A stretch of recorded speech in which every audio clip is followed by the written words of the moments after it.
साल 1966 जब हरियाणा का गठन हुआ, एक साल बाद राज्य में विधानसभा के चुनाव हुए और इस चुनाव में आदमपुर की सीट से कांग्रेस के एच सिंह ने निर्दलीय आर सिंह को हराकर जीत दर्ज की।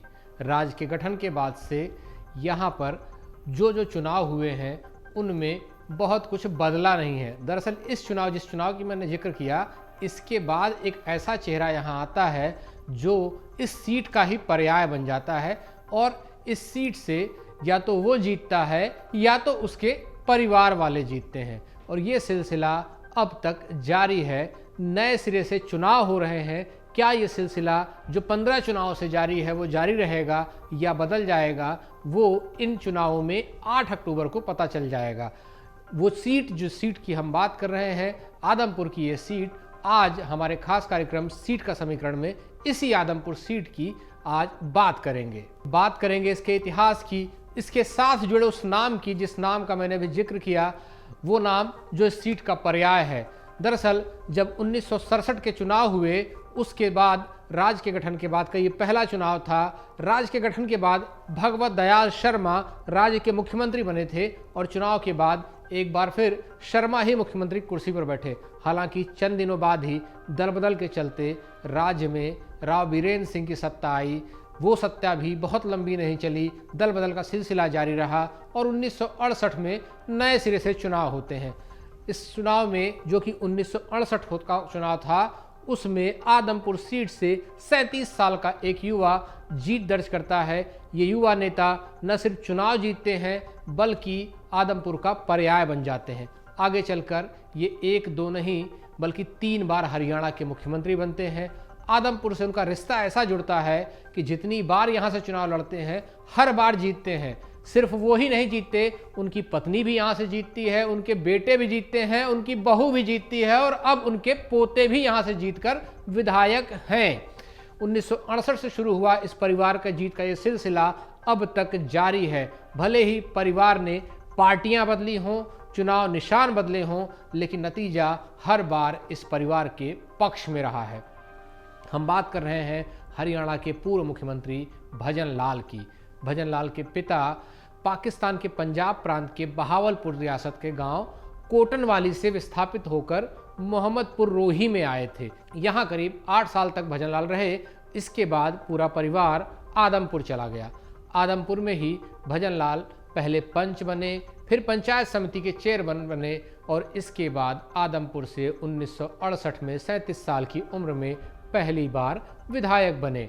1968 के बाद जब यहाँ से लड़े तब जीते। पहले चुनाव की अगर बात करें तो उस चुनाव में भजन लाल ने निर्दलीय बलराज सिंह को 10,044 वोटों से हराया था।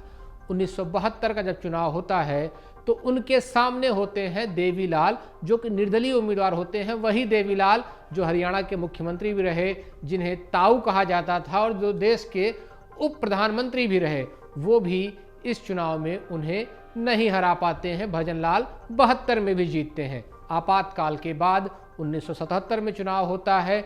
इस बार भजन लाल और देवीलाल दोनों जनता पार्टी में शामिल हो चुके थे और इस चुनाव में जनता पार्टी की जीत होती है और जीत होती है भजन लाल की भी और देवीलाल की भी अपनी अपनी सीटों से।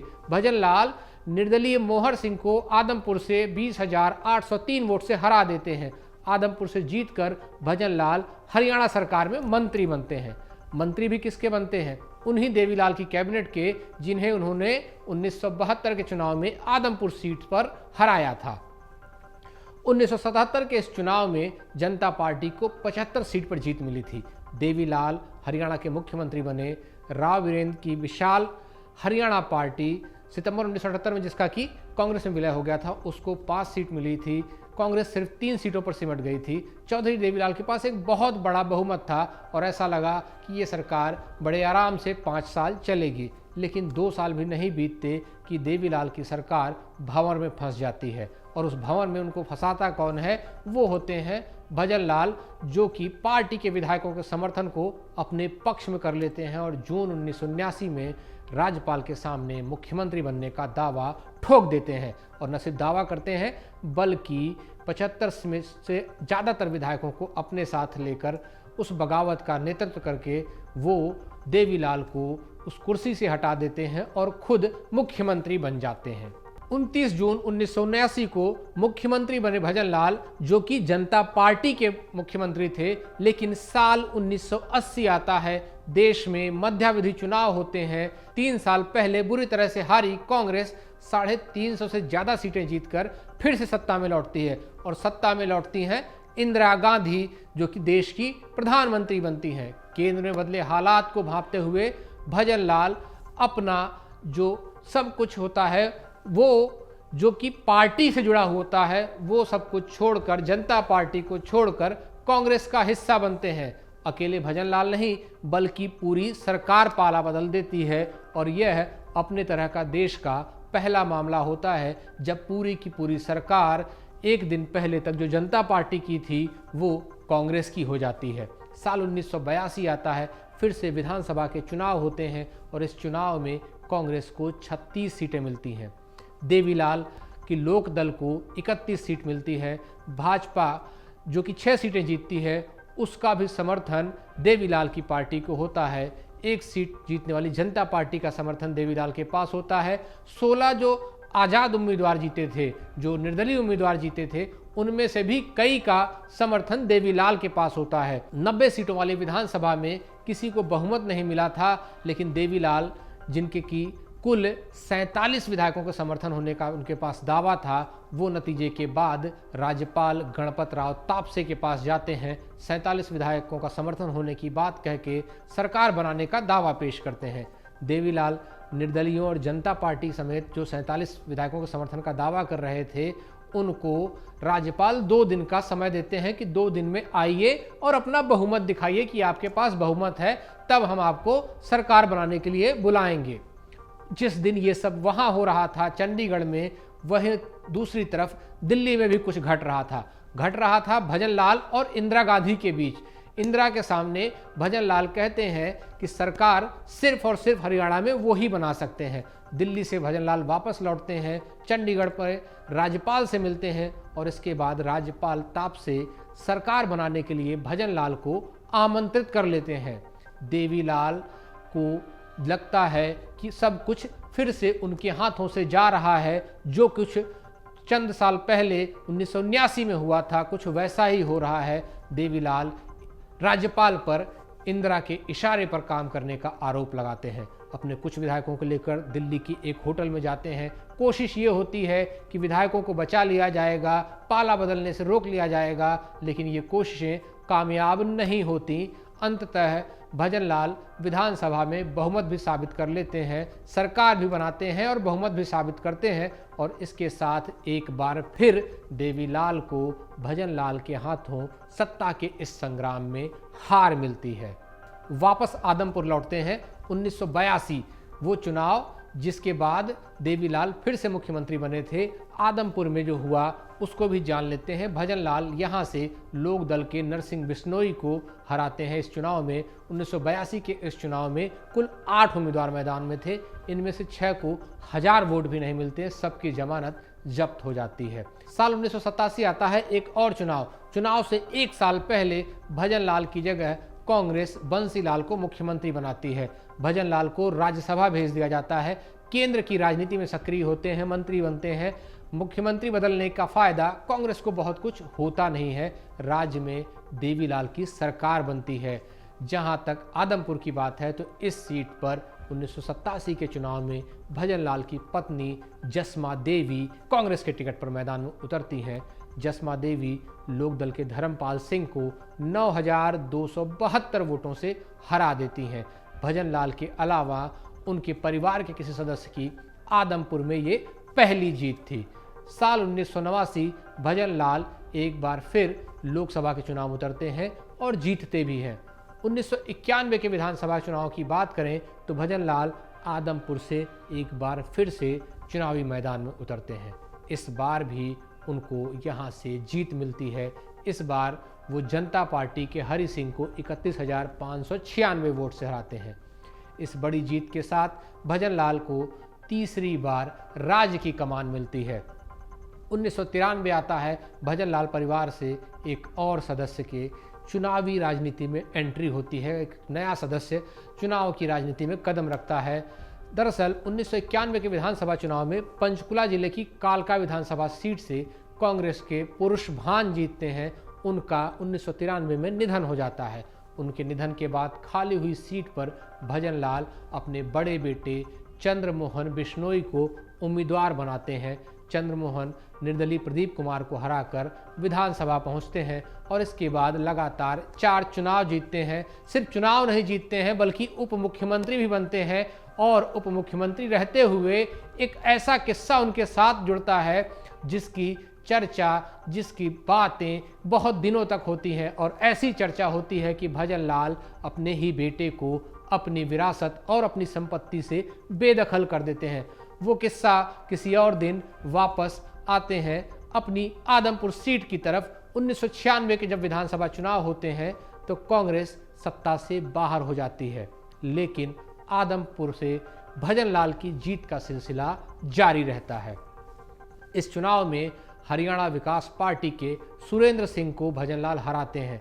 सुरेंद्र सिंह यानी वो सुरेंद्र सिंह जो कि बंसीलाल के बेटे होते हैं, वो बंसीलाल जो कि कांग्रेस छोड़कर हरियाणा विकास पार्टी बना चुके होते हैं, जो कि 1996 में जीत दर्ज करती है और बंसीलाल मुख्यमंत्री बनते हैं। लेकिन उनका बेटा भजनलाल से हार जाता है और भजनलाल अजेय बने रहते हैं आदमपुर में। 2 साल बाद देश के लोकसभा चुनाव होते हैं। साल 1998 में भजनलाल करनाल से लोकसभा सीट से, करनाल की जो लोकसभा सीट होती है वहां से जीतकर लोकसभा पहुंचते हैं। सांसद बनने के बाद उन्होंने आदमपुर की सीट से इस्तीफा दे दिया। भजनलाल के इस्तीफे के बाद आदमपुर में एक बार फिर उपचुनाव होता है। इस उपचुनाव में भजनलाल परिवार का एक और सदस्य राजनीति में कदम रखता है। जब 93 का उपचुनाव होता है, वो उपचुनाव जरूर कालका सीट पर हुआ था, वहां से उनके बड़े बेटे कदम रखते हैं राजनीति में। लेकिन जब 1998 का उपचुनाव होता है तो वहां से उनके परिवार का एक और सदस्य, उनके छोटे बेटे कुलदीप बिश्नोई परिवार के जो हैं, वो आते हैं चुनाव की राजनीति में। और न सिर्फ आते हैं बल्कि बड़े भाई की तरह उपचुनाव में जीत दर्ज करके एक तरह से विधानसभा पहुंचते हैं और अपनी चुनावी राजनीति की शुरुआत करते हैं। और वो भी कहां से? पिता की सीट से। आदमपुर सीट का प्रतिनिधित्व कुलदीप बिश्नोई के पास आता है और आदमपुर से जीतने वाले भजनलाल परिवार के तीसरे सदस्य बनते हैं कुलदीप बिश्नोई। इससे पहले उनके पिता और उनकी मां यहां से विधायक रह चुके। साल 2000 हरियाणा का एक और विधानसभा का चुनाव। आदमपुर में एक बार फिर भजनलाल कांग्रेस के उम्मीदवार बनते हैं और जीतते भी हैं। इस चुनाव में भजनलाल भाजपा के गणेशी लाल को 46,057 वोटों से मात देते हैं। साल 2005 इस विधानसभा चुनाव में भजनलाल की जीत का सिलसिला जारी रहता है। आदमपुर से एक बार फिर भजनलाल जीतते हैं और इस बार उनकी जीत का जो अंतर होता है वो 71,000 वोटों तक पहुंच जाता है। भजनलाल इनेलो को, राजेश को हराते हैं। भजनलाल के साथ साथ इस चुनाव में कांग्रेस पार्टी की भी जीत होती है। कांग्रेस सत्ता में वापसी करती है, लेकिन इस बार मुख्यमंत्री भजनलाल नहीं बनते हैं। वो भजनलाल जो कि चुनाव से पहले पूरी तरह से पार्टी का चेहरा थे, जिन्हें चुनाव से पहले पार्टी का पर्याय बताया जा रहा था और ये तय था कि भजनलाल ही मुख्यमंत्री बनेंगे। लेकिन नतीजों के बाद भजनलाल नहीं बल्कि भूपेंद्र सिंह हुड्डा राज्य के मुख्यमंत्री बनाए जाते हैं। भजनलाल को साधने के लिए उनके बड़े बेटे चंद्रमोहन बिश्नोई को राज्य का उप मुख्यमंत्री बनाया जाता है। चंद्रमोहन कालका सीट से लगातार चौथी बार जीतकर विधायक बने थे। वही चंद्रमोहन जिनका जिक्र हमने पहले किया था, वो चंद्रमोहन जो बाद में चांद मोहम्मद बन जाते हैं। वो चांद मोहम्मद जिनकी वजह से राज्य में नहीं बल्कि परिवार में बहुत कुछ होता है, परिवार से बेदखल होते हैं। एक ऐसी महिला के लिए जिसके साथ वो शादी करना चाहते हैं, उसके लिए अपना धर्म बदलने की बात करते हैं। उसके बाद परिवार से न सिर्फ बेदखल होते हैं बल्कि परिवार की संपत्ति से बेदखल किए जाते हैं। चीज़ें अचानक से बदलती हैं और वापस वो अपने पुराने परिवार के पास जाते हैं और जिस महिला से वो शादी की बात कर रहे थे उस महिला की एक संदिग्ध परिस्थितियों में मौत होती है, सिर्फ लाश मिलती है। उस लाश का आज तक ये नहीं पता चलता कि क्या हुआ, कैसे वो मौत हुई। एक तरफ ये सब हो रहा था, आदमपुर की बात हम करें उससे पहले एक और चीज हो रही थी। हो क्या रही थी कि भजन लाल और कांग्रेस के रिश्ते भी बिगड़ रहे थे। जहां बड़े बेटे से रिश्ते बिगड़ने की बातें हैं, उन्हीं सब के बीच में भजन लाल और कांग्रेस के रिश्ते बिगड़ते हैं। भजन लाल पार्टी से बगावत करते हैं, अपने सांसद बेटे कुलदीप बिश्नोई के साथ नई पार्टी हरियाणा जनहित कांग्रेस भजन लाल बना लेते हैं और भजन लाल को दल बदल कानून के तहत अयोग्य ठहरा दिया जाता है। आदमपुर की सीट खाली हो जाती है। आदमपुर सीट पर नए सिरे से उपचुनाव होते हैं और इस उपचुनाव में भजन लाल अपनी नई पार्टी के टिकट पर मैदान में उतरते हैं। न सिर्फ मैदान में उतरते हैं बल्कि जीतते भी हैं। और जीतते किससे हैं? कांग्रेस उनके खिलाफ उतारती है रणजीत चौटाला को। वही रणजीत चौटाला जो कुछ दिनों पहले तक भाजपा की सरकार में मंत्री थे, वही रणजीत चौटाला जो 2019 में निर्दलीय विधायक बने, वही रणजीत चौटाला जो देवीलाल के बेटे हैं और वही रणजीत चौटाला जिनके भाई और पिता राज्य के मुख्यमंत्री रहे, वो भी भजन लाल के किले में सेंध नहीं लगा पाते। पिता के बाद बेटा भी भजन लाल से आदमपुर में हार जाता है। भजन लाल इस उपचुनाव में रणजीत चौटाला को 26,000 से ज़्यादा वोट से हरा देते हैं और ये भजन लाल की आदमपुर सीट पर 9वीं जीत थी। 2009 के लोकसभा के चुनाव आते हैं। भजन लाल हिसार लोकसभा सीट से ताल ठोक देते हैं और यहाँ से वो जीत भी दर्ज करते हैं और लोकसभा पहुँच जाते हैं। इसी साल राज्य में विधानसभा चुनाव भी होने थे। आदमपुर की सीट से चूंकि भजन लाल लोकसभा पहुंचे हुए थे तो बेटे कुलदीप बिश्नोई को उतारा जाता है और भजन लाल परिवार का दबदबा कायम रहता है। हरियाणा जनहित कांग्रेस के टिकट पर उतरे कुलदीप कांग्रेस के जयप्रकाश को कड़े मुकाबले में हरा देते हैं। मुकाबला कड़ा इसलिए क्योंकि लंबे समय के बाद आदमपुर में भजन लाल परिवार की जीत का अंतर 10,000 से भी कम का होता है। 3 जून 2011 वो तारीख जब हरियाणा की राजनीति के चाणक्य और कई दल बदल के इंजीनियर कहे जाने वाले भजन लाल को दिल का दौरा पड़ता है और उनका निधन हो जाता है। 81 साल के भजन लाल के जाने के बाद हिसार की लोकसभा सीट खाली होती है। नए सिरे से उपचुनाव होते हैं। इस उपचुनाव में कुलदीप बिश्नोई जीत दर्ज करते हैं। हिसार से सांसद बनने के बाद कुलदीप आदमपुर की विधायकी को छोड़ते हैं, इस्तीफा देते हैं। इसके चलते आदमपुर विधानसभा सीट पर नए सिरे से उपचुनाव होते हैं।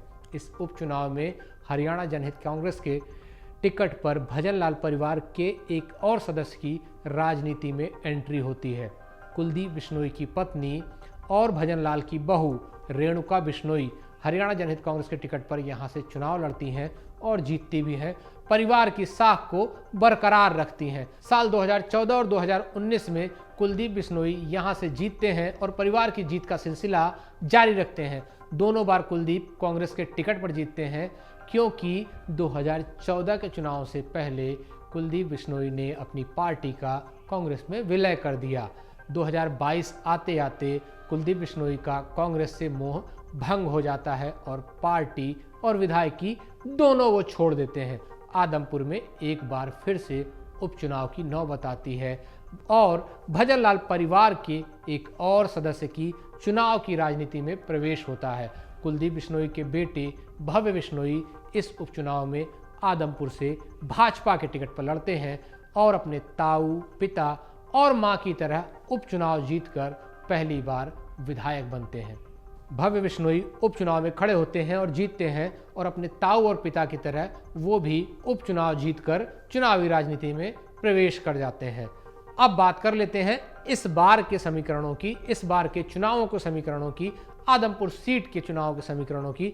आदमपुर सीट से भजन लाल परिवार के रिश्ते की, जो लगातार 15 चुनाव से यहाँ जीतता रहा है, इस बार यहाँ से उस विरासत को आगे बढ़ाने की जिम्मेदारी भव्य बिश्नोई पर है। उनको इस बार भाजपा ने फिर से टिकट दिया है। कांग्रेस ने आदमपुर से एक नए चेहरे रिटायर्ड आईएएस चंद्र प्रकाश को दांव लगाया है। इसके अलावा आम आदमी पार्टी से एडवोकेट भूपेंद्र बेनीवाल और इंडियन नेशनल लोक दल से रणदीप को टिकट मिला है, जबकि जननायक जनता पार्टी से कृष्ण कुमार को उन्होंने अपना उम्मीदवार बनाया है। आदमपुर सीट और पूर्व मुख्यमंत्री चौधरी भजन लाल के सामने न तो पूर्व उप प्रधानमंत्री चौधरी देवीलाल, पूर्व उप प्रधानमंत्री के बेटे रणजीत चौटाला और पूर्व मुख्यमंत्री बंसीलाल के बेटे सुरेंद्र सिंह, पूर्व केंद्रीय मंत्री जयप्रकाश, ये सब यहाँ से जीत दर्ज नहीं कर सके हैं। अब ये देखना होगा कि कुछ नए चेहरों के साथ जो विरोधी उतरे हैं, क्या वो भजन लाल का जो किला है उस किले में उनके परिवार की जो राजनीति है उसमें सेंध लगा पाते हैं या नहीं। ये सब पता चलेगा जब 8 अक्टूबर को नतीजे आएंगे, तब हमें पता चलेगा कि क्या एक बार फिर यानी 16वीं बार भजन लाल परिवार यहाँ से जीतता है या फिर नतीजे बदलते हैं, एक नया इतिहास, नया अध्याय लिखा जाता है। सब कुछ 8 अक्टूबर को पता चलेगा, लेकिन हम आपके लिए इसी तरह सीट का समीकरण कार्यक्रम लेकर आते रहेंगे। तब तक देखते रहिए अमर उजाला.com।